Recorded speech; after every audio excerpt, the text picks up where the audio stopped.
In this video, I'm going to show you how you can download TeamViewer on Windows 11. So to do this, you need to first open up a web browser. I'm on Google Chrome here, so open up any web browser, then just search for TeamViewer. Now it's very important that you download TeamViewer from a reputable source, ideally their own website, which is going to be teamviewer.com.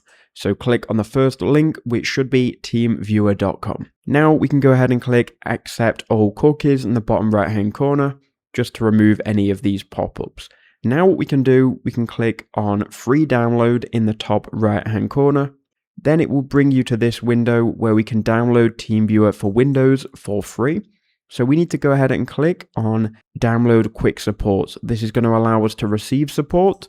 If we want to help people and provide support, we can go ahead and download this version here. So if you're looking to receive support, you're going to need quick support. But because you search for TeamViewer, I'm assuming that you want to provide support. So you can click download TeamViewer. That will then download the installation wizard. So as you can see, that is just downloading here.